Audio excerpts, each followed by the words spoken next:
Hi everyone. Today we are going to discuss about our operating system first unit, that is operating system overview. In this unit we are going to discuss about the operating system structures and operating system components and what are the operations performed by the operator and what are the services provided by the operating system.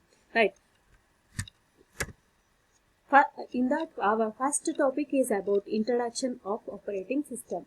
So what is meant by an operating system? Operating system is nothing but it acts as a bridge between the user and the computer hardware and software. If a user want to communicate with the system, then operating system can act as an intermediary between the user and the computer.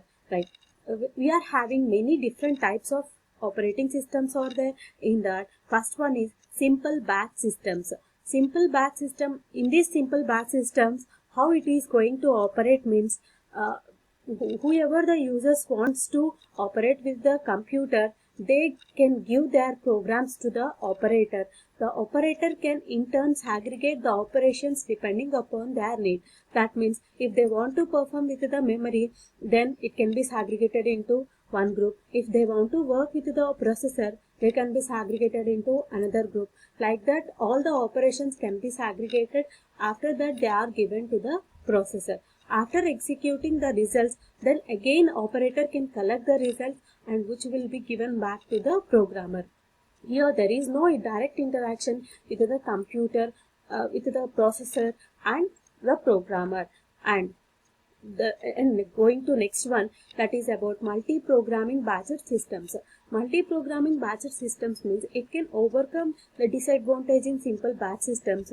What is a disadvantage means?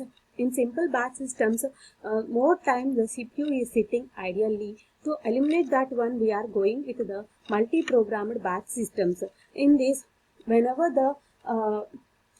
the process goes to execute any other IO operation, then it can take another set of operations to execute instead of sitting ideally. So this is the advantage of the multi-programming batch systems. And next one is time sharing systems. In these time sharing systems, we are not allowing the user to sit ideally. So we are allotting some set of time to each and every user. That is some time quantum to each and every user. Within that time quantum, each user can going to interact with the operating or computer system. Next one is about personal computer system. Personal computer systems are designed for making convenient use of the system. That means each user is going to individually interacting with the processor. Each user having their own processor. So personal computer systems are designed for the sake of convenience to the users, right? And next one is parallel systems. In these parallel systems, we are going to work with multiple processors at the same time, and we are dividing our job and giving to the multiple processors, and it is having a common memory. And distributed systems also sharing the job and giving it to the multiple processors. That means we are working with the multiple processors. But the only difference between the parallel systems and distributed systems are parallel systems having common memory and distributed systems having their own memory. Examples for the parallel systems are supercomputers and distributed systems.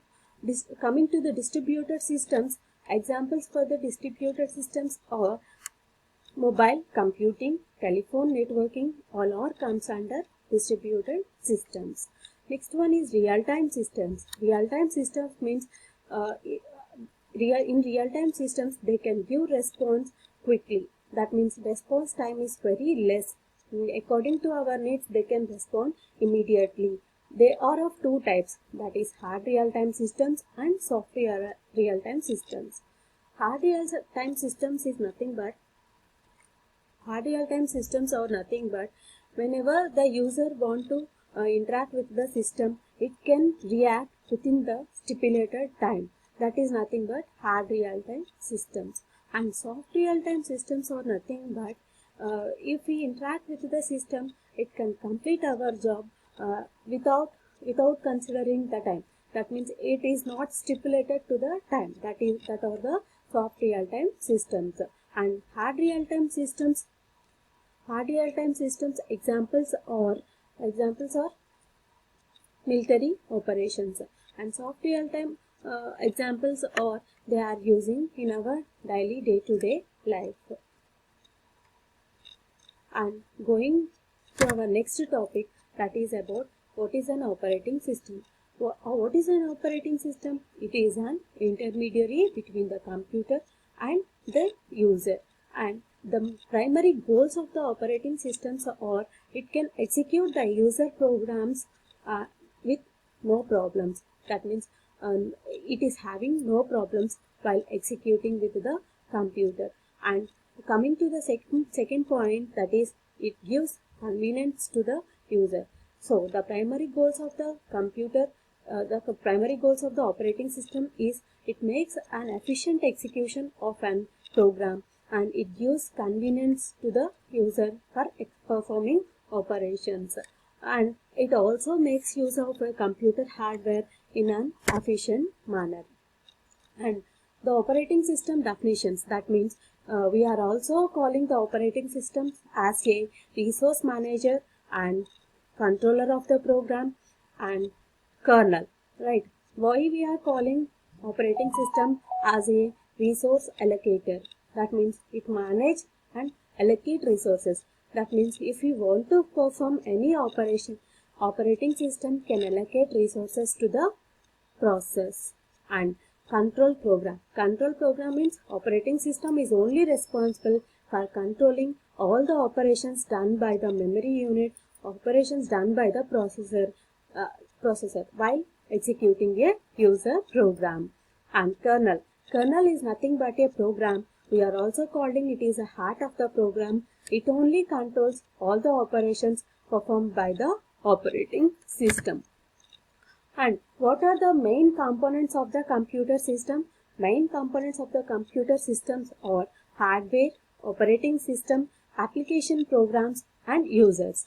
Hardwares are nothing but whatever the resources connected to the computer. That is, it may be a CPU, memory, I/O devices. And what is meant by an operating system? Which is used to control and coordinate all the operations of the process and user is called as an operating system. And what is meant by an application program? Application programs are used to interact with the user. That means if we want to interact with the computer, we are making use of application program to interact with the computer. For example, if we want to write a program, we are making use of a text pad. And if you want to write a document, a text document, we are making use of a MS Word document. If you want to perform some type of operations, then we are making use of a Microsoft Excel. All these are called as an application programs. And next one is users. The main users are nothing but a person or machine or other computers. So this is the abstract view of a system component. What is abstract view? What we are saying, what are the main components of a computer? That is, it may be a user and application or system programs, operating system and computer hardware.